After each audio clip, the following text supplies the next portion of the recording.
it brings people together so they can see where they're all up to. And I think we all learn more from seeing somebody else and going, wow, why am I not doing that? That makes sense. So just being part of that. One of the biggest challenges, I think, is getting more people to share more examples. And so people are doing it, but if they don't share it, nobody else sees it. And so one of our kind of big things as a network is trying to encourage more sharing of information and more debate about what it looks like. And so this kind of forum is a really good place to do that. Our message is, we're here, we need help, we want help, we're a great partner. Phone us up, knock on the door. Let's explore the art of the possible. I think small businesses or social enterprises have got a particular purpose. They've generally got a very specific reason for being, so they're very focused. And with focus, I think, comes quality and comes expertise, and we're about packaging that up and delivering it on an industrial scale. Well, what shocked me about Interserve is I didn't know they were in this arena. I didn't know what they were procuring out there and doing, and it's just unbelievable. The people that I've met today, the kind of areas that Interserve are working in. So for us to see that and to know that they are. They do value social value. They do work very closely with small social enterprises right the way to large enterprises.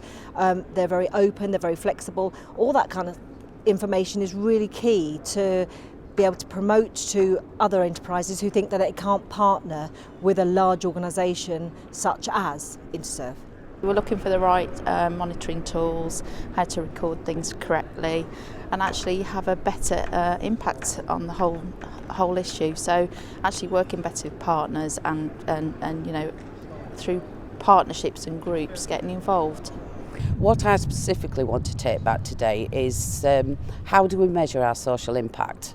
Because we know we do social impact just from the variety of work that we do with vulnerable young people. So how do we measure that in a meaningful way that allows us to understand our impact on the wider economy?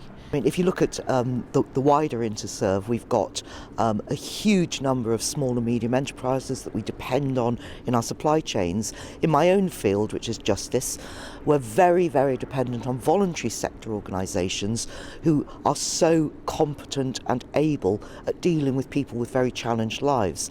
So we're all working towards the same thing, but we have different skills, we have different strengths and weaknesses. It really gives a different flavour to the quality of delivery of social outcomes. It's really essential that big companies use their buying power to help social value take root. There are companies like Interserve that are already doing a lot in this area, but we want many more large companies to get involved in this. I'd like my members to take away from the Social Value Summit a degree of patience, realism and ambition. So patience, these things don't happen overnight, and the Social Value Act itself is only 3 and a bit years old. So I think we have to be patient, I think we have to be realistic about what we can achieve and in the timescales we can achieve it, and ambitious. This is the start of an incredible journey, and actually the relationships that are being forged here today are the relationships that are going to stand the test of the time for tomorrow and 10 years hence. So yeah, patience, pragmatism and ambition.